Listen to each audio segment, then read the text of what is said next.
Hello, everyone. Welcome. Rabbi Abe here with another video. I'm here to reveal to you a secret about negotiations, successful negotiations. What does it take, according to the Jewish mystical secrets of the Kabbalah, to succeed in a negotiation? And when we speak about a negotiation, we're not just talking about business, also business, of course, but a relationship negotiation, a friendship negotiation. A negotiation is classified as any interaction that takes place between two people that comes to a successful outcome for both parties. Again, very important. A successful outcome for both parties, both individuals. So it's not a question that you get more, I get less, and I feel bad. Okay? No one should feel bad or in any type of lack at the end of any negotiation. So, as they say, all the positive business coaches say, it needs to be a win-win situation. So, how do we get there? So, I want to get biblical for a moment. And those of you who've never heard me before, I am not here to teach you anything about religion. God is not religious. God is not about Judaism, Christianity, Islam, Buddhism, Hinduism, any form of religion. It doesn't work that way. The universal force of creation is just that. It's universal. Doesn't have a name in that sense. But there are different tools that different spiritual teachings use according to the vibration of each soul. They may use tools, which some people have called religion. It is, if I can be so bold to say, corrupted into religion so that it creates separation of people, and that's not what we're looking for. We're looking for unity among all people. So, having said that, so I want to explain first a rule, a spiritual rule that we're actually all familiar with. We may have never put a name to it. So it is the rule of affinity, similarity. Now, that's very basic and a very simple rule to understand. What it really means is things that are similar connect. Things that are dissimilar disconnect.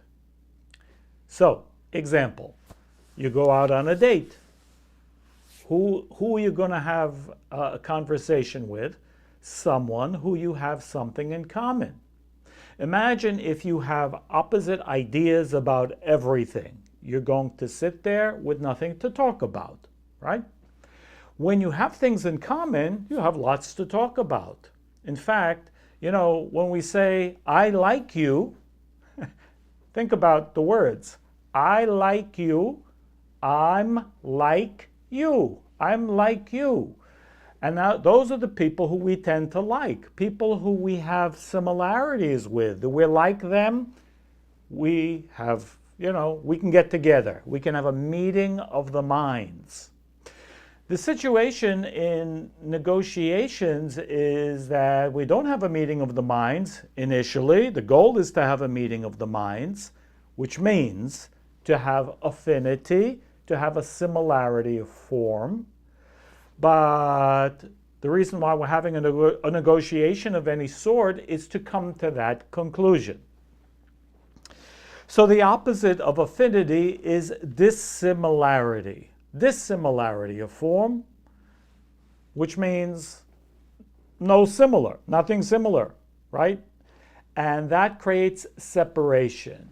In fact, if you take it to the extreme on either end, love is actually about extreme similarity. Now, that's an interesting concept. Before we get to that, what is hate? Extreme difference. That's the root of it. Difference. But you don't necessarily have extreme affinity, extreme similarity with someone right off the bat.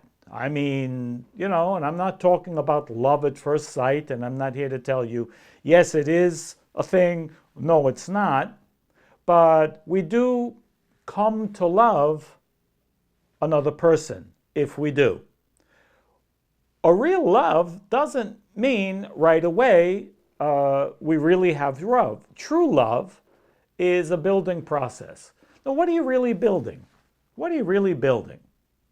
This is really an analytical idea here, because if you really, really think about it, when you really come to love somebody, you're coming to love them even in the spite of the differences that you have. Think about that. You come to love someone or feel love for someone in spite of their differences. You begin to accept their differences, and you might even come to love their differences. By the way, real love is a high level. Why is it really a high level? Because it's beyond differences. It's beyond our differences. Now think about it. The tendency of a human being when we're little children is to shun differences. That's the nature. We don't know how to deal with it. We don't know how to handle it. This child is different than me. We push them away, generally speaking, okay? Now, of course, we need to learn differently and not to do that, but it's, for some reason, the nature, okay? It's more comfortable not to associate with differences and to associate with everyone who is like me or, the group. Now, in the group, again, we've achieved a similarity. I just want to make clear this principle of similarity and difference because it's extremely important in negotiation. How can you have negotiations, a successful negotiations, if you're very different? And to illustrate this idea, I want to bring a story, the secret behind the story of the Bible, because we understand the Bible as nothing more than a code. It's not to teach us about religion. It's not to teach us about laws, cosmic laws perhaps, but it's to teach us about the energetic principles of the universe. So there is a story. Recently, we've read it in the Bible, in Genesis, about Jacob and his brother Esau. Now we know if you know the Bible stories, they had many interactions. Jacob cheated, quote, I'm quoting, cheated his brother out of the firstborn. Cheated, but not really cheated because he sold it. Right? Esau sold his birthright to his brother Jacob. There were certain benefits to that without going into the details. Also, Jacob seemingly stole the blessing of his brother from their father Isaac. Again, we won't go into that either, but it's a very strange story. What we will talk about is once Esau found out that his brother stole his blessing, he vowed to kill his brother after his father would die. After Isaac would pass away, he will kill his brother Jacob. And so it was to pass. Isaac does pass away, and they are to meet. Jacob is now a married man. He has 2 wives, and also the concubines, children, and so on. And they are making the trek, and they are going to meet Esau. Esau is coming towards Jacob with 400 men. Now, in the secret texts of the Zohar, 400 men represent all forces and all classes of all negativity. So Esau was coming with the intention of killing him, wiping him out, with he and his army also, again, not only physical men, but it represented 400 levels of negativity. Okay. So what did Jacob do? Did he fight? Did he bring an army? No, he didn't.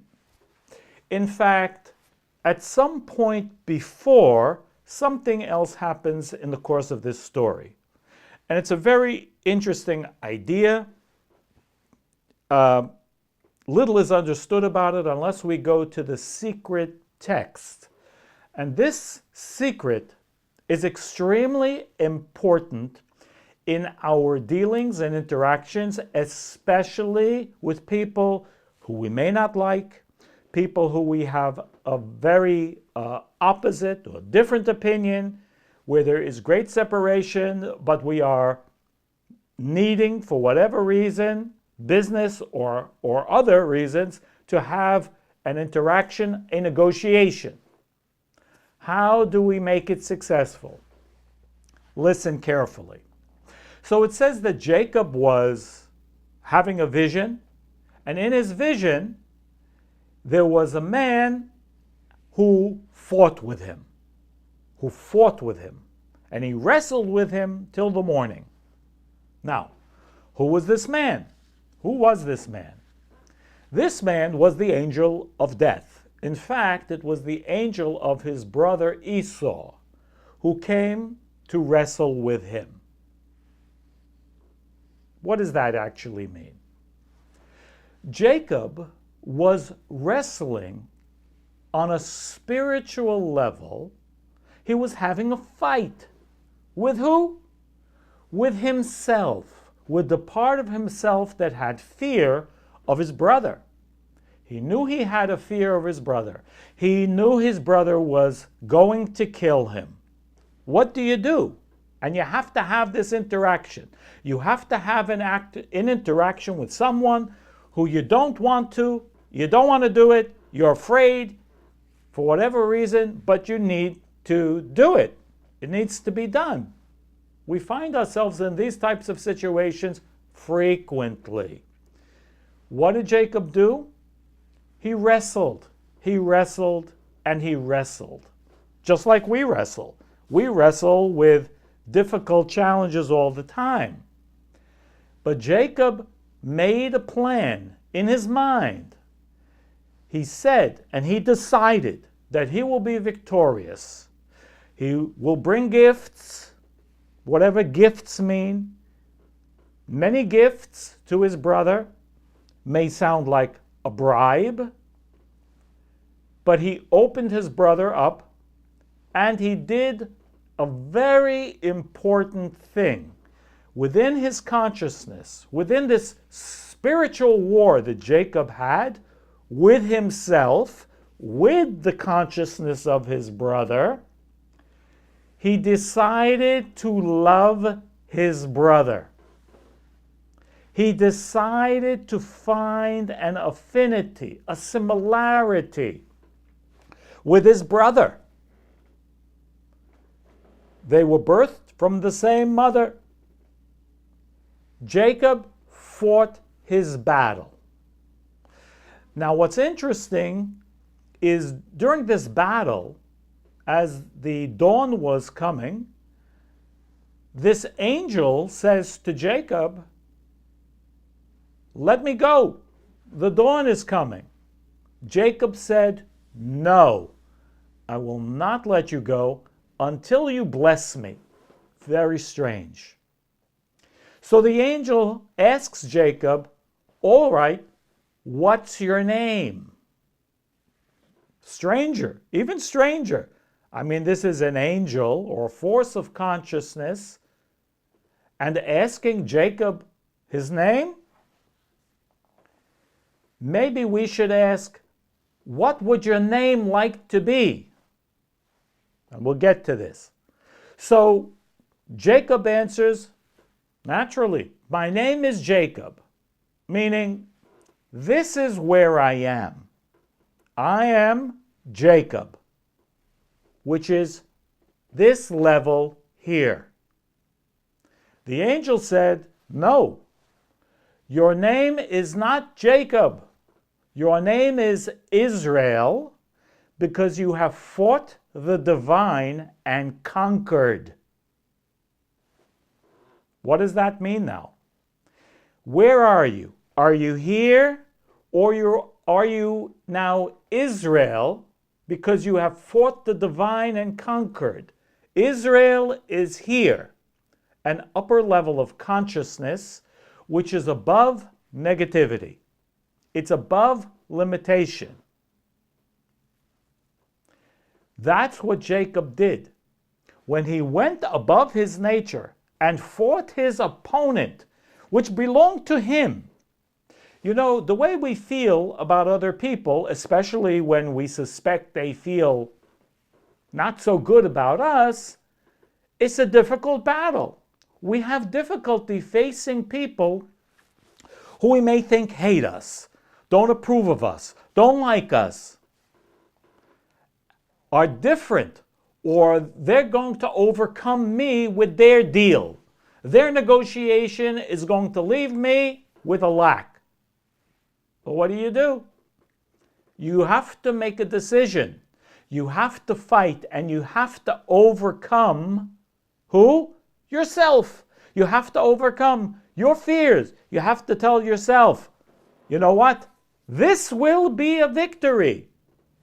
Now, even if it doesn't come out in the physical level to be the victory that you planned on, if you fight it in your mind, it's going to be successful. Don't believe what you see at the moment. It'll change someplace else or something else. So let's continue.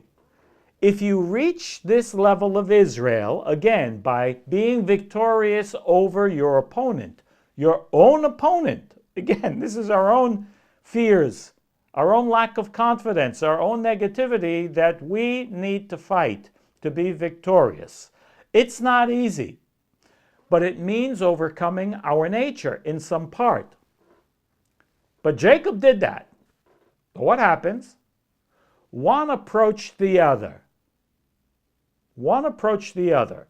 And the Bible, in its very cryptic manner, it says this. This is a very strange thing. This word in Hebrew says Vayishakehu. Vayishakehu. It means he kissed him. Esau, who wanted to kill him in that very moment, the scripture says, he was in that moment transformed. He could not help himself. And he kissed his brother Jacob. Not only he kissed him with all of his might. Successful negotiation, I would say. Now, in the Bible, on the scroll itself, just to even support this idea, you know, the Bible doesn't have punctuation. There are 6 dots. Very unusual. 6 dots, one of 10 occasions on the actual Bible scroll where there are dots of some sort. Now, the secret here is these 6 dots or 6 points represent what? The shield of David. It's not a Jewish star. There's no such thing as a Jewish star, energetically speaking. There is a shield of David. David represents the physical realm that we live in, that terra firma, where we live, and the 6 dots represent the protection from the spiritual world, the 6 points of the shield, which represents an upper level we call Zeir Anpin. It represents also the totality of the patriarchs: Abraham, Isaac, Jacob, Moses, Aaron, and Joseph. Those are the 6 points. Now, King David is in the middle, meaning the physical realm is in the middle, being shielded by the spiritual form. That's what Jacob did. Code name, Israel. Code name, Israel. So what is Israel? Israel means when I have fought the divine and conquered. Again, what divine? When I have created affinity above my consciousness. I create affinity. Now, what does that mean? How do we do this practically? What do we do practically? Well, if we're in a negotiation, or let's call it even a fight, a business negotiation, an argument with someone, in that moment, we need to take a moment and find something within that person. Maybe I can't stand them, which means I feel intense difference with them, which is the source of hatred. Find something within them that you can love. That you can love. And it doesn't have to be anything connected with your dealings with them. It could be something that you know about them. You know, they may be a miserable person to you, but they're a great parent. Or they're good at this. Find something that you can love. You need to find some place of affinity between the two of you. If you're successful in doing that, you will have a successful outcome. This is a great secret. When you create affinity with one spark of that person, you connect to their energy in a positive way. Don't worry. If you feel they're a negative person, don't worry. You will have protection from the rest of the shield of David. You see, this consciousness is above the physical limitations. You can even see miracles in this interaction. You know, there's a verse that says, Ein mazal Yisrael. There is no sign or constellation for Israel. What does that mean? Now, some people, you know, they don't believe in astrology, or they don't believe they're bound by astrology. Well, don't make the mistake. Doesn't matter what your teaching is, what your religion is. We are all bound by what we call mazal, constellations, until we exercise the force of Israel to go above. The constellations govern nature. You want to be above nature? Then you have to act in a way which is above your own nature. Remember, we've said it in the past. The rule is, when we go above our nature, nature goes above for us. And that's called a miracle. So, you want to have a successful negotiation, you must achieve some level of affinity with the spark of that person. Because they are then going to also feel that connection. You know, our souls speak to each other. We may not be aware of that, but they very much do. So when we create that connection with the person, and then we talk, we negotiate, and think, again, you can't be selfish in any negotiation. It can't be only for you. We must try and satisfy the lack or the need of the other as well, and it will be a successful negotiation. And if after doing that, if you achieve an Israel consciousness and you achieve affinity with that person, and it doesn't work out the way you thought it should, don't shut down. Don't go down. Stay up. Why? Because the successful negotiation or opportunity is coming down right away, right behind it.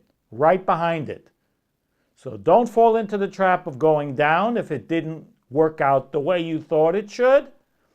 The next, if you took these steps, the next successful opportunity is coming up right behind it. Be blessed, everyone. Remember always, where your head is at, that's where you're at. Consciousness is everything. And I will see you on the next video. Be blessed.